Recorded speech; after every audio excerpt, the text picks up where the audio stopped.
사랑합니다. 오늘 우리가 받는 이 시편도 다윗의 시입니다. 우리 성도님들 성경책에 보시면은 아마도 이 시편 36편의 표제에 이런 문구가 있을 것입니다. 여호와의 종 다윗의 시라고 되어 있습니다.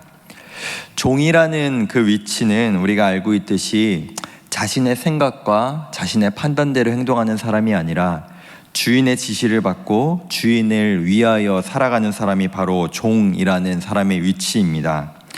다윗은 왕이었습니다. 그러나 자신이 하나님 앞에 어떠한 존재인지를 분명하게 알고 살아가는 사람이 바로 다윗이라는 사람이었습니다.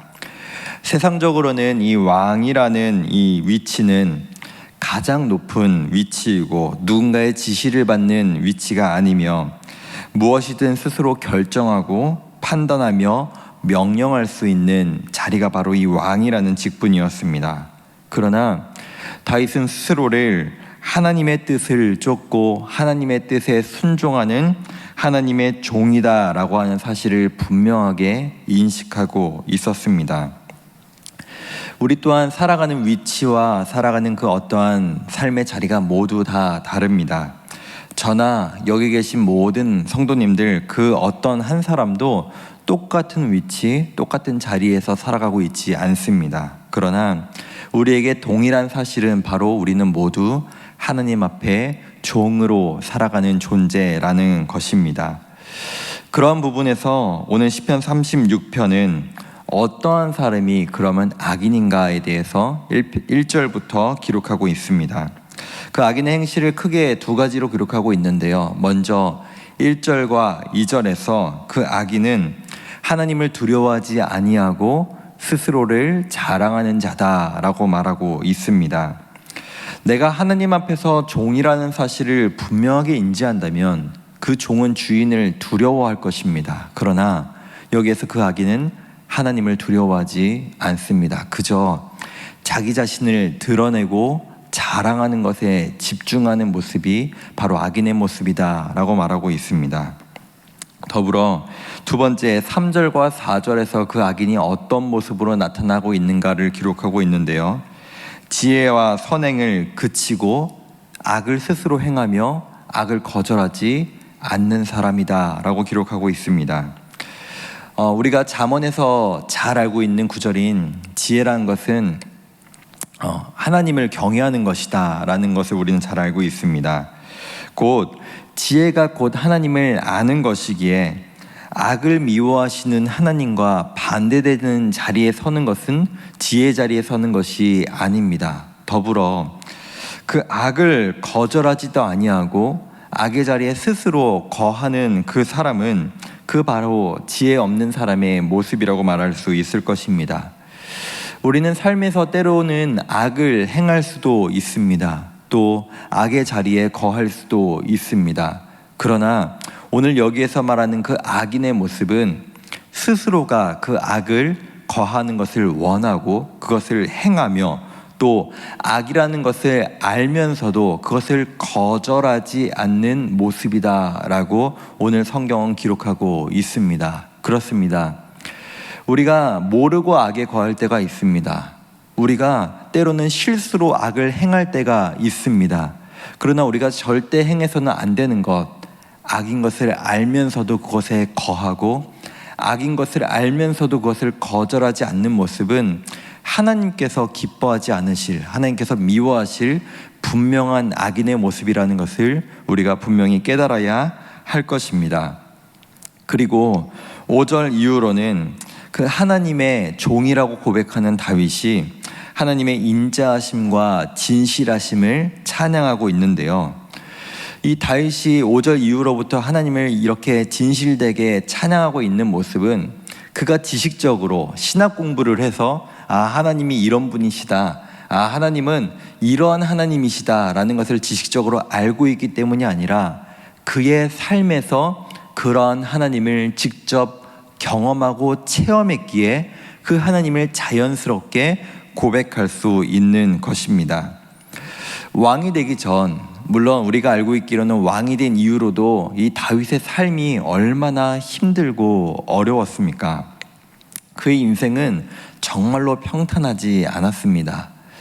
골리앗을 무찌르고 그의 인생이 평탄할 것이라고 그 모두가 생각했겠지만 그는 죽음의 그 고비를, 그 죽음의 골짜기를 수없이 넘겨야만 했습니다.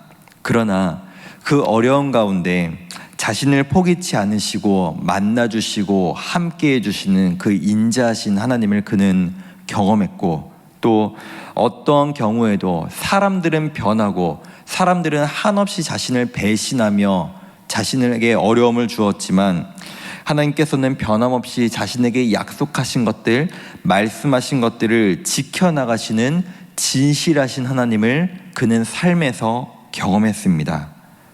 그렇게 그는 그 하나님을 자신의 입술로 고백할 수밖에 없었습니다.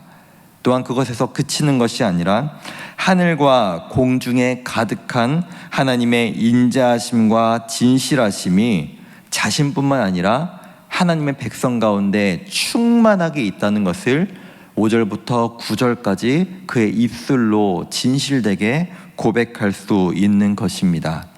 바라기는 우리의 입술에서, 우리의 삶에서 이런 고백이 있기를 간절히 소망합니다. 우리가 교회에서 그저 설교를 통해서, 또한 성경을 통해서 하나님이 이런 분이십니다, 이런 분이십니다 라는 것을 지식적으로 누군가에게 전하는 것이 아니라 내가 삶에서, 내가 그 어려움 중에서 함께 하시는 그 하나님, 그 하나님을 우리가 진실되게 하나님 앞에 올려드리고 또 사람들 앞에 고백할 수 있는 모습이 우리의 삶에 온전히 나타나기를 간절히 원합니다. 또한 간절히 바라는 것, 이번 여름, 이번 주 토요일부터 진행되는 우리 유아부, 유치부 아이들부터 또 우리 청년들까지, 우리 모든 주일학교 청년들, 우리 모든 다음 세대가 이 하나님을 여름 사역 가운데 만나고 그 은혜를 체험하여 그 하나님의 은혜를 온전히 고백하는 일이 이번 여름에 있기를 간절히 소망합니다. 마지막으로 10절 이후에서 다윗은 의인과 악인을 비교하고 있습니다.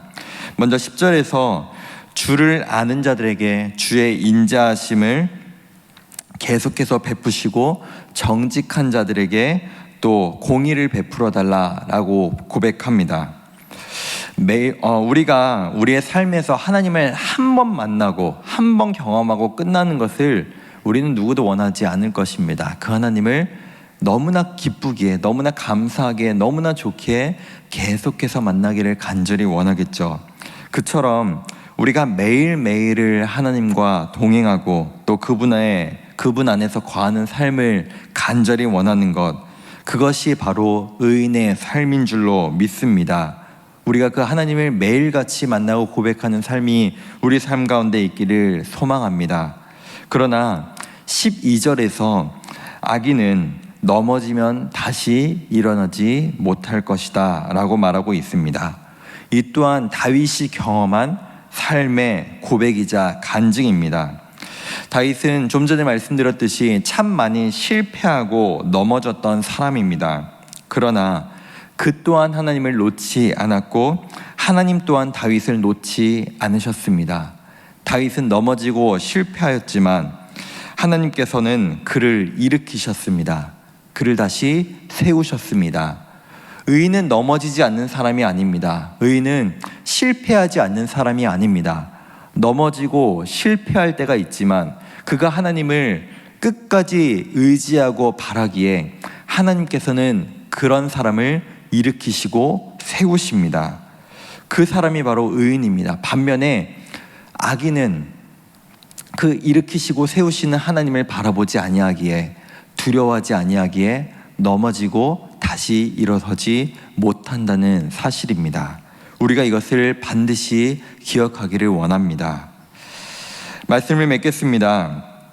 우리의 삶에 이 다윗의 고백과 같이 날마다 그 인자하신 하나님, 진실하신 하나님을 경험하며 고백하는 삶이 우리 삶에 충만하기를 원합니다.